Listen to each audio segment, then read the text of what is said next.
Escuche qué claras que suenan las palabras de nuestro Señor Jesús en la Nueva Traducción Viviente. No juzguen a los demás y no serán juzgados, pues serán tratados de la misma forma en que traten a los demás. El criterio que usen para juzgar a otros es el criterio con el que se les juzgará a ustedes. ¿Y por qué te preocupas por la astilla en el ojo de tu amigo cuando tú tienes un tronco en el tuyo? ¿Cómo puedes pensar en decirle a tu amigo, déjame ayudarte a sacar la astilla de tu ojo, cuando tú no puedes ver más allá del tronco que está en tu propio ojo? Hipócrita, primero quita el tronco de tu ojo, después verás lo suficientemente bien para ocuparte de la astilla en el ojo de tu amigo. ¿Se dio cuenta cuál es el gran trabajo del chismoso? ¿Qué es lo más importante que tiene para contar un chismoso? Piénselo. Algo que él no haría. Te dice, tengo una bomba. ¿Sabes lo que hizo fulano? Pero yo no caería tan bajo. O sea, te comenta el pecado grave de otro, pero no el suyo. Los seres humanos somos expertos en ver los pecados de otras personas, en maximizar los pecados de los demás, pero no los nuestros. Muchos, incluso dentro de la iglesia, cuando escuchan una predicación dicen, qué lástima que faltó tal hermano, porque esta palabra era para él. Por favor, no hagamos eso en nuestro estudio, porque en nuestro texto veremos una lista de desobediencias a la ley, en la que el apóstol Pablo nombra desde mentirosos hasta homicidas. Pero no quiero que mire hacia otro lado. Véase usted mismo en el espejo de la ley. Quiero que leyendo nuestro texto contestemos a estas preguntas bien personales. ¿Yo estoy en esta lista? ¿Es grave estar en esta lista? ¿En qué parte de la lista estoy?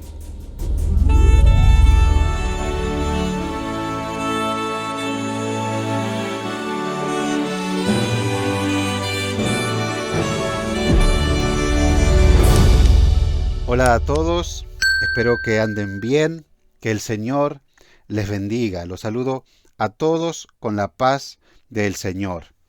Este viernes que pasó dimos positivo de COVID, así que estamos aislados en familia. Estamos bien, gracias a Dios, tenemos pocos síntomas, pero no puedo ir a la oficina de la iglesia por prevención. Y la verdad que en mi casa no voy a tener tanto tiempo en silencio con mis 3 hijos. Así que decidí grabar este estudio tipo podcast. Lo primero que vimos en el estudio anterior es que la ley es buena. La ley no fue dada por un falso maestro, no fue dada por un escriba o un fariseo. La ley fue dada por Dios. Pero Pablo dice algo más. Leímos en el versículo 8, pero sabemos que la ley es buena si uno la usa legítimamente. ¿Cómo sería usar la ley legítimamente? Bueno, hemos visto que esto nos lleva a nuestro segundo punto. Conociendo esto, dice el apóstol Pablo en el versículo 9, que la ley no fue dada para el justo. Acá vimos 2 interpretaciones enfrentadas, pero que las 2 son bíblicas y las 2 nos edifican.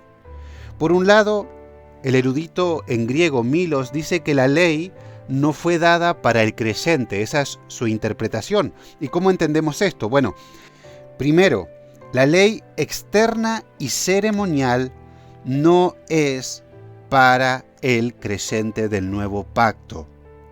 Todo esto se cumplió en Cristo. Si quiere ampliar este punto, le aconsejo que vea nuestro estudio anterior. Segundo, la ley no puede mostrar la condenación del creyente. Aunque la ley nos puede confrontar fuertemente, no hay ninguna condenación para aquellos que están en Cristo Jesús, nos dice el apóstol Pablo en Romanos 8:1.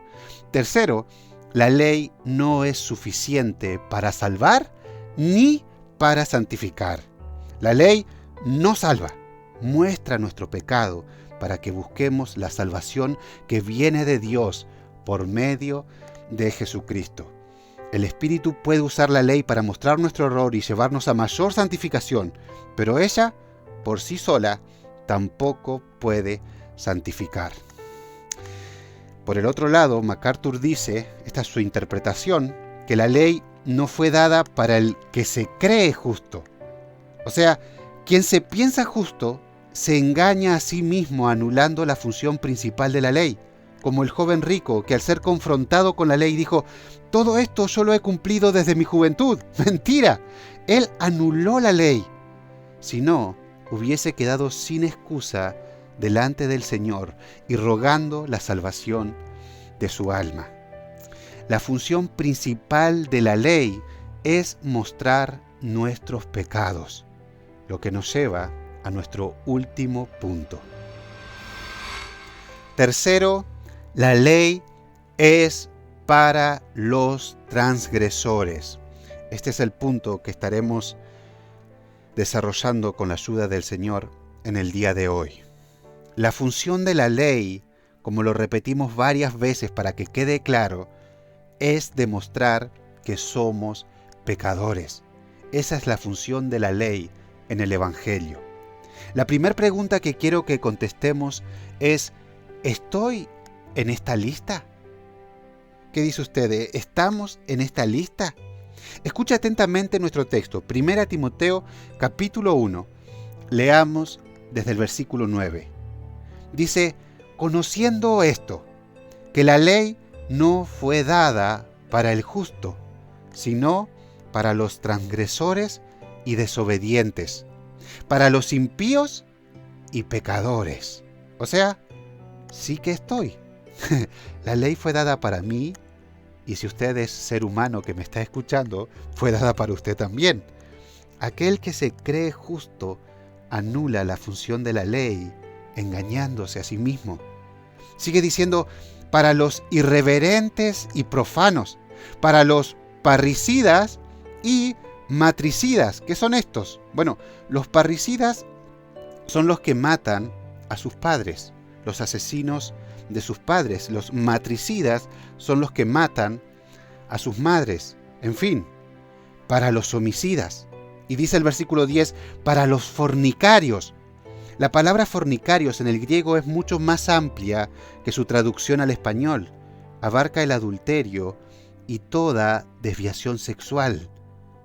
Para los sodomitas, sigue diciendo. La traducción literal del griego es hombres en el lecho nupcial. O sea, estamos hablando de la homosexualidad. Para los secuestradores. Los eruditos dicen que esta palabra en el griego se refiere a la trata de esclavos, o algo común en la época, el secuestro de niños para hacerlos esclavos. Sigue diciendo para los mentirosos y perjuros. Perjuros son los que mienten de un modo más irreverente.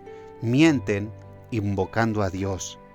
Y para cuanto se oponga a la sana doctrina, según el glorioso evangelio del Dios bendito, que a mí me ha sido encomendado. Este es el uso de la ley según el evangelio que predicaba el apóstol. El único evangelio, el evangelio del Dios bendito, es mostrar nuestros pecados. Entonces, ¿qué respondería usted a nuestra primera pregunta? ¿Está en la lista? Los que hemos sido expuestos al evangelio, levantamos las dos manos y decimos: sí, por supuesto que estoy en la lista, soy un pecador. Pero hay muchas personas que no creen que son pecadores. Están cegados por un uso incorrecto de la ley, como los fariseos o el joven rico. Están cegados por la falsa religión o el discurso moderno que dice que en el interior, en el fondo del corazón, somos buenos. Somos personas buenas que hicieron algunas cosas malas. Y lo digo por experiencia propia. Quiero compartirles algo de mi testimonio personal. Yo era uno de esos que se creía bueno, apartado de los pecadores de este mundo. Gracias a Dios que salimos de la iglesia donde me crié. Déjeme explicarle bien, no quiero que se malentienda. Amo a muchos hermanos de esta congregación y no quisiera ofenderlos. Sé que hay muchos que son genuinos y aman a nuestro Señor. Tampoco estoy diciendo que no haya que congregarse. La Biblia nos manda a congregarnos. Pero una de las cosas que me quitó la venda de los ojos, entendiendo que yo no era un santo, es salir de ese ámbito donde yo tenía una falsa seguridad. Mi papá sufrió una injusticia y decidimos abandonar esta congregación. Pero antes que esto pasara, yo pensaba que el cielo me pertenecía por derecho, porque nací yendo a la iglesia. Es que no sabía que nadie nace siendo cristiano. Escuche bien, nadie nace siendo cristiano. Como alguien dijo, no porque nazcas en un garage eres un auto. Del mismo modo, no porque nazcas en una iglesia eres salvo. Desde chiquito que asistía a los cultos con traje y corbata. Martes, jueves, sábado y domingo estaba en la iglesia, además de la escuela dominical y actividades extras. Era hijo de un anciano. ya me estaba saliendo la aureola. Dentro de la iglesia sentía la presencia de Dios y me emocionaba cuando escuchaba algún testimonio extraordinario. Pero cuando fui creciendo, se hizo cada vez más evidente que yo, en realidad, no conocía a Dios. Tenía una doble vida. Salía del templo y me dedicaba a mis placeres pecaminosos. Fuera de la iglesia no me interesaba Dios, no me interesaba vivir conforme a su voluntad. Escúcheme, mi querido oyente, escúcheme con atención. No se engañe. Una gran evidencia de que usted no ha nacido de nuevo es su Biblia abandonada. Con el tiempo, cuando salimos de esta congregación, sin toda esa falsa seguridad que yo había creado en mi propia mente, empecé a darme cuenta de a poquito que era un pecador. Y no solo eso, sino que era mucho peor que algunos que nunca habían ido a la iglesia. Mis amigos más cercanos sabían que yo era un adúltero y promiscuo. Con mis hechos y dichos negaba la fe cristiana. Entonces, un día, en una de las reuniones familiares que estaba haciendo mi papá ahora que habíamos salido de esa congregación, en una santa cena, hice una oración sincera, capaz la más sincera que jamás había hecho hasta ese entonces. Dije, Señor, si existes, por favor, sálvame. Es que ahora yo sabía que era un pecador perdido. Y Dios en su misericordia me escuchó. Desde ese día mi vida dio un vuelco. Mis pecados fueron descubiertos. Creo que hasta mis pecados fueron publicados. Pero también sé que fueron clavados en la cruz de mi Salvador. Porque después, en un tiempo, escuché el Evangelio y lo creí. Lo creí muy arrepentido. ¿Sabe por qué muchos de los judíos no fueron salvos? Por esto mismo. Ellos se creían justos y no pecadores. Jesús les dijo, no he venido a llamar a justos, sino a pecadores al arrepentimiento. Esto no quiere decir que Jesús no quiera que seamos justos. Él dijo, sean perfectos como su Padre es perfecto. Lo que sí significa es que creerse justo es la peor ceguera. Invalida la ley y desprecia al Salvador. Como dijo un antiguo predicador, nunca aceptarán la gracia hasta que tiemblen ante una ley justa y santa. Los zapatos del orgullo humano tienen que ser quitados antes que los pecadores puedan acercarse a la llama ardiente del Evangelio. Entonces, ¿estás en la lista? Si no estás engañado, la respuesta es obvia. Nuestra segunda pregunta ¿es grave estar en la lista? Creo que he sido claro hasta ahora que todos estamos en esta lista. Pero otra cosa que suele adormecer las conciencias de los moralistas y religiosos es algo que tiene que ver con la tercera pregunta. Ellos creen que no están en la parte más terrible de la lista. Entonces contestarían a esta pregunta con un no. No es tan grave ser parte de los pecadores si a la final todos somos pecadores. Pero la ley no fue dada para que nos comparemos unos con otros como los escribas o los fariseos. No fue dada para que nos sintamos bien con nosotros mismos mirando a alguien más pecador que nosotros. Es grave violar aún el más pequeño de estos mandamientos. La ley fue dada como un todo para mostrar el corazón torcido del hombre. Por eso Santiago dice, pues el que obedece todas las leyes de Dios, menos una, es tan culpable como el que las desobedece todas. Esto no quiere decir que Dios no castigará más fuertemente a los más transgresores. Pablo dice en Romanos que Dios pagará a cada uno conforme a sus obras. En el infierno los pecadores anhelarán no haber pecado tanto contra Dios mientras estuvieron en la tierra, pero entrarán en el castigo de Dios todos los que transgredieron la ley, no solo los más pecadores.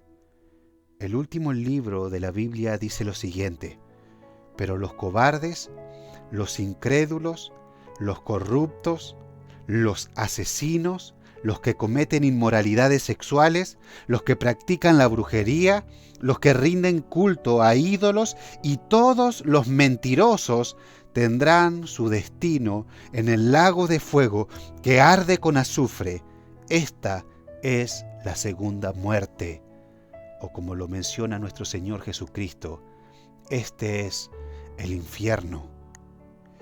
Fíjese que tanto el asesino como el mentiroso compartirán el horrible destino. Sí, contestando a nuestra pregunta, es totalmente grave estar en esta lista. Por último, ¿en qué parte de la lista estoy? Quiero dirigirme de forma directa a usted que ha visto el video hasta este punto. Déjeme contestar la pregunta por usted, con todo respeto y con todo amor. Déjeme decirle que no solo está en la parte general de la lista, cuando se nombra a los transgresores, desobedientes o pecadores, sino que también te encuentras entre los pecados específicos nombrados. Estoy casi seguro de que me estoy dirigiendo a alguien que se encuentra entre los fornicarios. Mire lo que un estudiado en el griego dice de esta palabra. El término fornicario comprende también el pecado de adulterio, originado por el abandono de la fidelidad y lealtad al cónyuge para relacionarse íntimamente fuera del matrimonio. El pecado alcanza una gravedad tal que Dios lo utiliza como ejemplo de lo que es el abandono de la fidelidad a Él mismo para unirse a otros dioses o al mundo. El adulterio es un pecado que afecta directamente a dos mandamientos de la ley moral de Dios. Primeramente, es el quebrantamiento del séptimo y también del 10º. La ley penaba con la muerte a los adúlteros descubiertos en el pecado. La Escritura advierte del adulterio como un pecado de perjurio contra el pacto de Dios. Quiere decir esto, que un matrimonio es un pacto sagrado de dos personas que voluntariamente deciden vivir conforme a la institución establecida por Dios. Por tanto, quebrantar la fidelidad es quebrantar uno de los postulados del pacto y constituye a Dios como testigo de cargo contra quien lo comete. Tal vez usted me diga, ¿Te equivocaste? Yo nunca he engañado a mi pareja. Pero Jesús, quien enseñó la ley a profundidad, dijo lo siguiente: pero yo os digo que cualquiera que mira a una mujer para codiciarla, ya adulteró con ella en su corazón. Vivimos en una sociedad adúltera de corazón, que se deleita en la pornografía, que mira series obscenas y habla de forma vulgar. Pero dijimos que hoy no íbamos a mirar afuera, sino nos íbamos a mirar a nosotros mismos. No mire para otro lado. Ve a su corazón.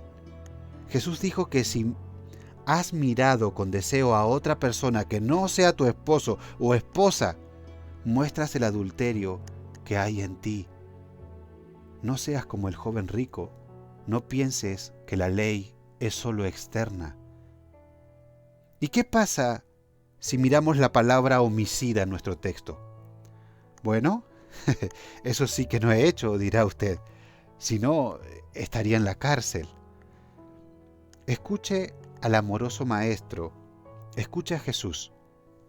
Oísteis que fue dicho a los antiguos: no matarás, y cualquiera que matare será culpable de juicio.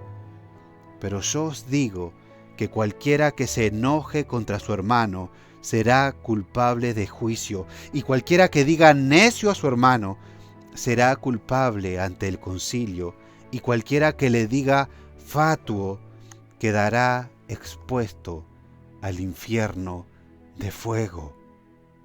Seguramente no uses las palabras fatuo o necio, pero hoy usamos peores palabras, ¿no? La cuestión es que si te enojas con tu hermano al punto de insultarlo, muestras el asesinato que hay en tu corazón. Y Jesús dice que eso merece el infierno. Si has sido honesto contigo mismo, me has respondido primero que estás en la lista de los pecadores. Segundo, que esto es algo grave. Y tercero, que estás más involucrado o involucrada de lo que pensabas con esta lista. Así que déjame hacerte una pregunta muy importante. ¿Cómo hace Dios para llevar a un pecador como vos al cielo? Si tu respuesta es que simplemente Dios es amor y te perdona, y te olvidas de hablar sobre la ira de Dios cayendo sobre su Hijo en la cruz del Calvario, debo advertirte que has entrado en el último pecado mencionado en estos versículos. Has torcido la sana doctrina, porque la Biblia presenta a un Dios santo y justo, que no tendrá por inocente al culpable. Algo importantísimo del Evangelio que predicamos es que habrá un día en que Dios castigará con justicia a todo pecado. Una de las preguntas disparadoras del estudio era, que está en la miniatura del video: ¿un asesino puede ser perdonado por Dios? La respuesta, si olvidamos mencionar la ira de Dios derramándose sobre la cruz del Calvario, sobre su Hijo amado, es que no. La respuesta, si olvidamos la cruz, es que Él ni siquiera puede perdonarte a vos. Escucha este versículo de Proverbios: el que justifica al impío y el que condena al justo, ambos son igualmente abominación a Jehová. Esta palabra, abominación, también se traduce como asqueroso, como repugnante. Si olvidas la cruz, desfiguras el carácter de Dios. El dilema más grande de las Escrituras, que solo responde efectivamente el Evangelio, es: ¿cómo hace un Dios santo y justo para llevar a pecadores como nosotros al cielo? Siempre uso esta ilustración cuando comparto la ley. Una historia muy triste pero verídica. Un joven de Gaiman apuñaló brutalmente hasta matar a su novia, o exnovia creo en ese tiempo. La gente se juntó para pedir justicia. Muchas mujeres se reunieron a pedir justicia y no descansaron hasta que este hombre tuvo cadena perpetua. Imagine que en el momento del juicio, el juez bajaba del estrado, abrazaba al pecador y le decía: «Mira, yo soy un padre amoroso que perdono todos los pecados». Su justicia sería repugnante y asquerosa. Eso hacemos con Dios cuando decimos que perdona, pero no comprendemos ni explicamos lo que pasó en la cruz del Calvario, el justo castigado por los pecadores. La única forma de que el Dios santo y justo, tal como lo muestra su ley, pueda perdonar a un pecador como usted y como yo y seguir siendo justo, es a través del sacrificio de Cristo. Dios sí castigó los pecados de su pueblo creyente, los castigó sobre Cristo en la cruz del Calvario. Por eso es que el Evangelio puede llamar a cualquier pecador, no importa que tan grave sea tu pecado. Es por eso que el Evangelio puede decirle a todas las personas que se arrepientan y pongan su fe en Jesucristo y serán salvos, porque Cristo pagó el precio. Oh, el Cordero fue sacrificado por mí. Si no lo has hecho, hazlo ahora mismo. No endurezcas tu corazón. Él puede salvarte eternamente. Él puede venir a morar en tu corazón por medio del Espíritu Santo y te hará andar con gozo en obediencia a su ley. Oremos. Padre, hago mía la estrofa de un antiguo himno. En nuestras almas graba con poder tu fiel palabra cada exhortación, y que tu ley, pudiendo comprender, contigo estemos en mayor unión.